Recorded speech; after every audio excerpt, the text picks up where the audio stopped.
Tout le monde le sait que la mort fait partie de la vie, mais on vit comme si la mort n'existait pas.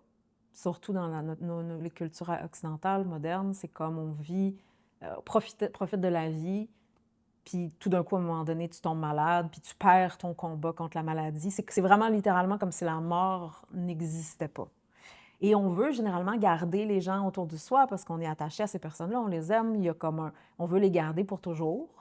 Et moi, c'est quelque chose que j'ai eu la chance d'apprivoiser quand même assez tôt dans ma vie, la mort.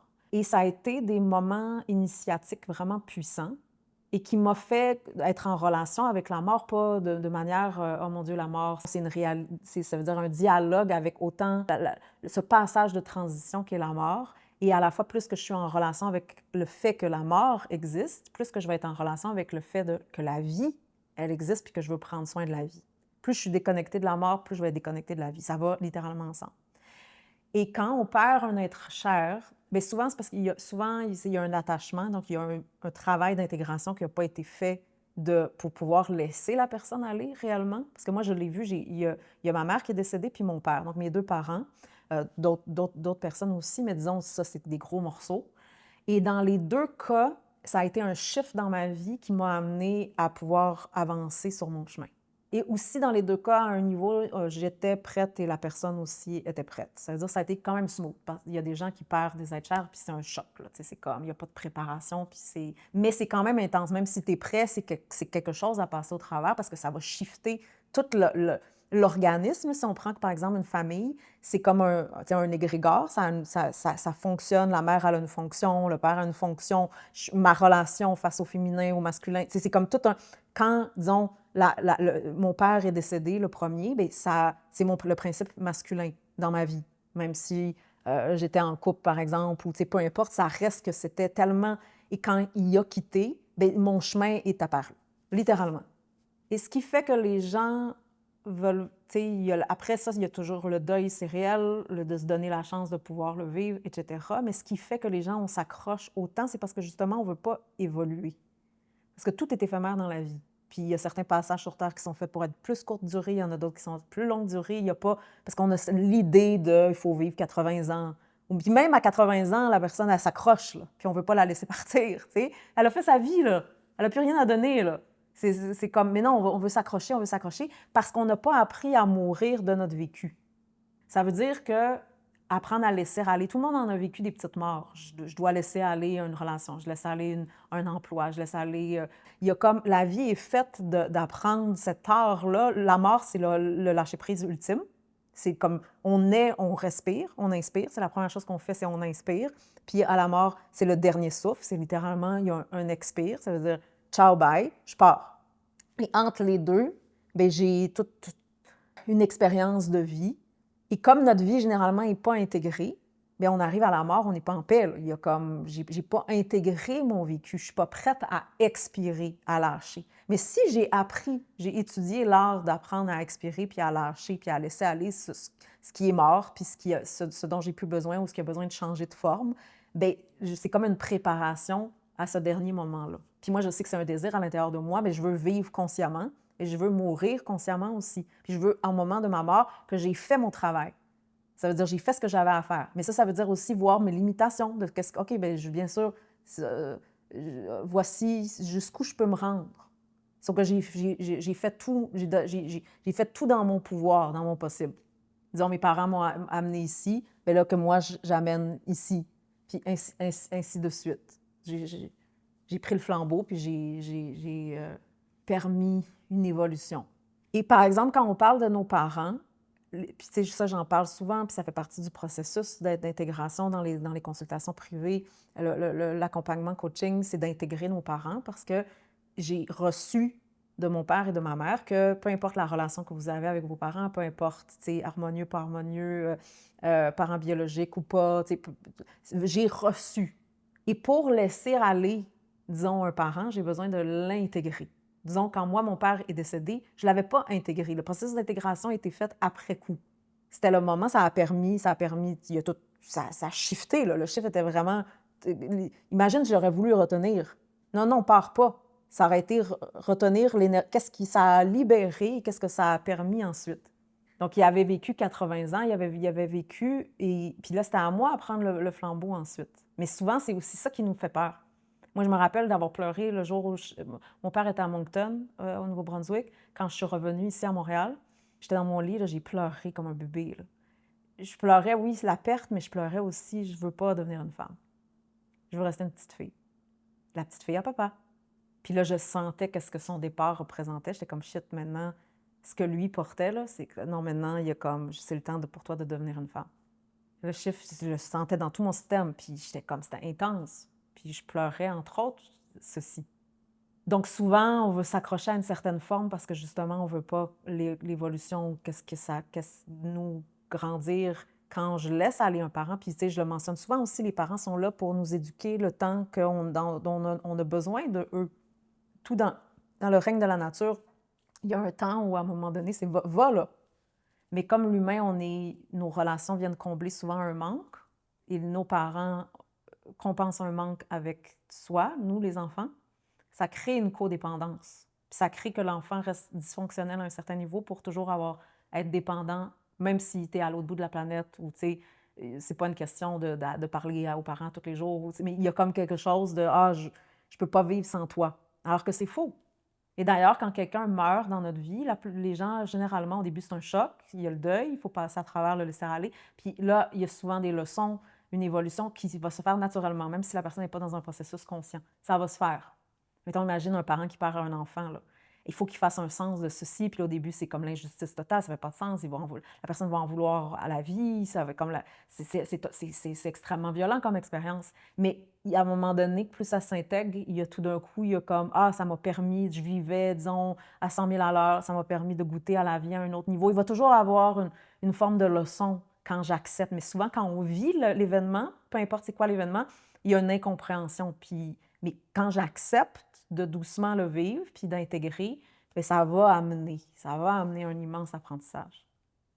Donc, la clé pour pouvoir apprivoiser la mort, puis laisser aller quand c'est le temps que vous ayez une personne qui vous est chère, qui a décédé, si vous avez peur, vous ne pouvez même pas concevoir qu'un jour, vos parents vont décéder, par exemple, ou peu importe que vous avez eu à faire face à un deuil, ou que vous le vivez présentement, ou que vous anticipez le fait de le vivre à un moment donné, c'est le processus d'intégration qui permet de pouvoir laisser aller la forme externe. Fait que si on prend par exemple le parent, puis ça veut dire, bien, si ma mère n'est pas là toujours pour me confier, ça veut dire que j'ai besoin de me tenir. Ça veut dire que j'ai besoin de devenir une femme. J'ai besoin parce que souvent, il y a justement un attachement de rester la petite fille, puis la mère, généralement, c'est pas dans tous les cas, mais généralement, les mères vont toujours être là. Et vont donc être contentes que tu as besoin d'elles. Fait que ça veut dire, j'accepte de grandir. J'accepte de laisser aller. Puis j'accepte qu'il y ait une autre forme qui jaillisse, qui apparaisse. Puis que la perte, c'est pas vraiment une perte. Tout dans la nature se recycle. Il y a comme le cycle, mais ça change de forme. Et donc, pour être en paix, puis dans un processus de deuil, bien, j'ai besoin d'intégrer la personne. Qu'est-ce que cette personne-là représentait? Qu'est-ce que j'ai réellement reçu? Il y a la version de « la personne vit en toi pour toujours ». Oui, mais c'est plus profond aussi. Ça veut dire, moi, littéralement, quand ma mère elle est décédée, je suis devenue elle après. Je les rencontre. Avant, il y avait la version externe, puis je disais toujours « je suis pas comme elle ». Parce qu'il y avait la version versus après, je l'ai rencontrée vraiment de l'intérieur. J'ai dit « oh shit, je suis vraiment la continuité de elle ». Puis il vaut mieux que j'intègre les leçons qu'elle m'a de son vécu, autant de ses erreurs. Ça veut dire que j'intègre pour ne pas répéter la même histoire. Ouvert tout un autre journey, parce que quand la personne est là à l'extérieur, il y a la relation, il y a la limite de la relation versus quand tu l'intègres de l'intérieur, mais là, ça approfondit puis ça permet une guérison vraiment profonde. Tout ça pour dire que la mort fait partie de la vie, notre relation face à la mort est à la même lumière que notre relation face à la vie, c'est-à-dire on a peur de la mort et on a peur de la vie. On a peur de vivre, puis on a peur de mourir.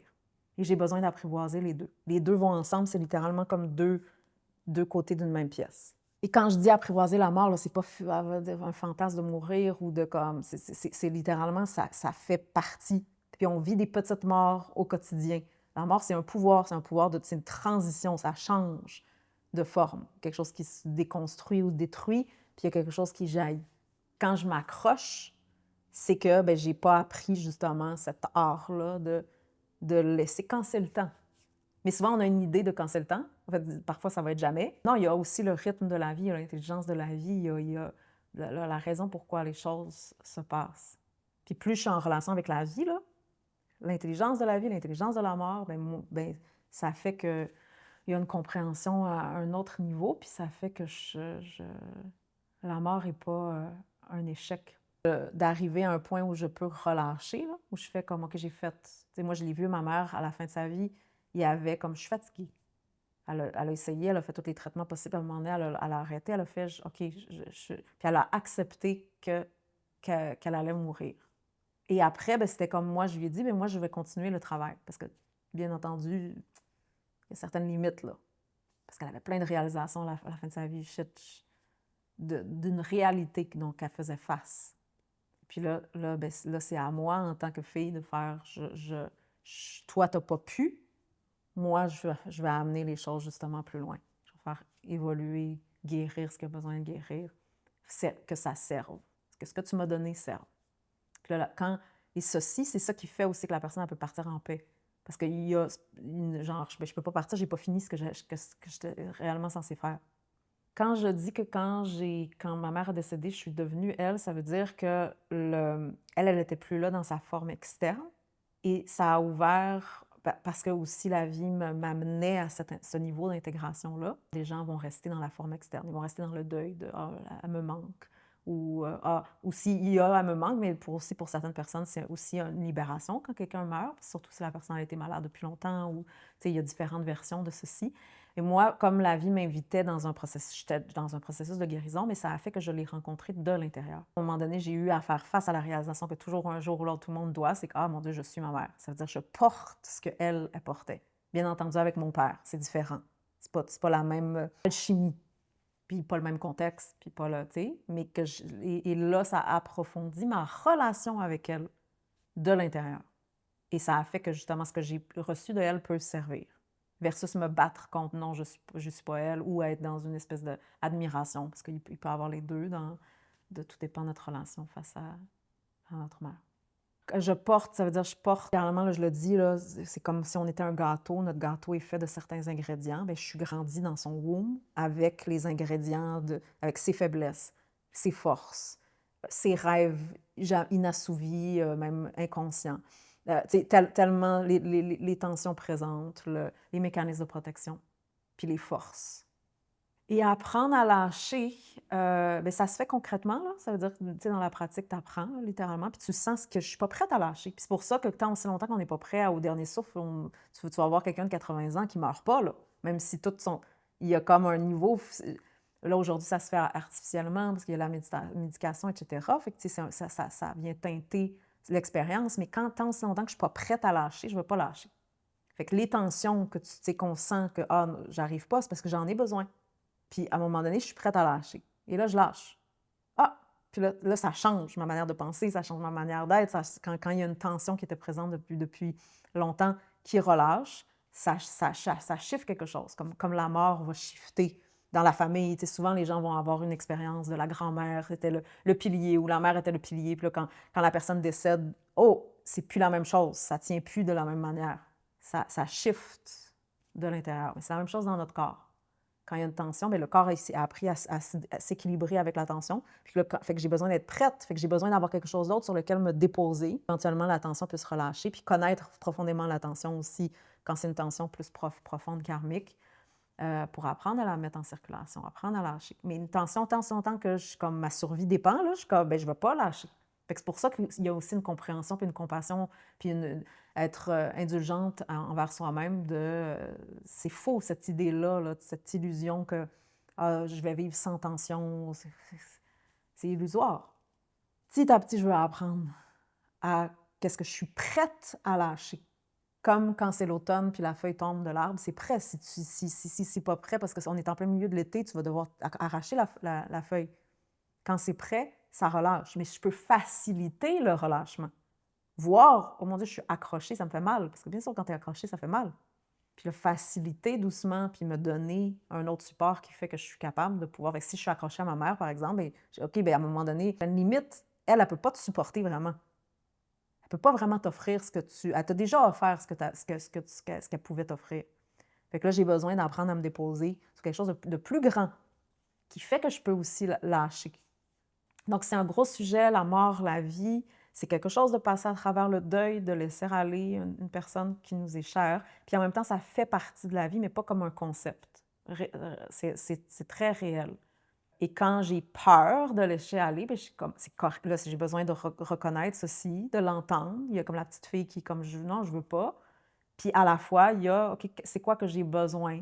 Parce qu'un jour ou l'autre, puis c'est pas d'être pessimiste puis de faire, OK, ben je vais pas avoir des relations parce qu'un jour ou l'autre, ça va se terminer. C'est pas ça. C'est juste, j'ai besoin d'apprendre à me tenir et recevoir, ce qui fait que oui, j'ai pas besoin de m'accrocher à l'extérieur. On a tous besoin de relations puis de connexions, puis c'est humain, c'est juste que là, les relations viennent compenser immensément ça pourquoi on s'accroche.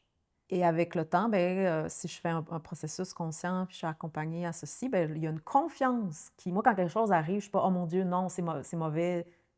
Ça ne fait pas partie. Qu'un d'autre vivrait cette même chose-là, puis ça serait, oh mon Dieu, c'est horrible. Donc, une compréhension de cette intelligence-là, du flot de la vie.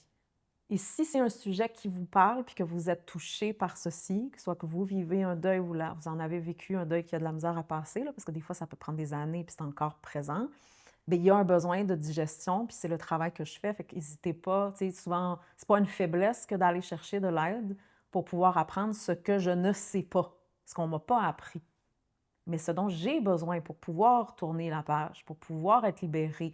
Ça ne veut pas dire ne pas aimer la personne, ceci, parce qu'il y a aussi une espèce dans ceci, un désir de ah, je vais rester là parce que c'est ça la preuve d'amour, là. Et souvent, c'est beaucoup des relations, si je grandis, c'est parce que j'ai une impression de trahison. Puis d'ailleurs, les gens qui perdent des êtres chers le vivent souvent ça. C'est comme si je peux pas être heureuse au-delà de j'ai besoin de rester en deuil pour toujours. Donc là, d'intégrer, puis si je veux honorer la personne, peu importe c'est quoi, bien, c'est intégrer. C'est quoi réellement la relation, c'est quoi vraiment que j'ai reçu, là, ça va honorer. C'est pas de rester là pour toujours. Donc, n'hésitez pas à ce moment-là à me contacter si vous avez besoin d'un accompagnement pour passer à travers, et peu importe c'est quel type de deuil, ou pour me préparer à, parce que c'est inévitable, ça fait partie de. Et la mort n'est pas mon ennemi, loin de là.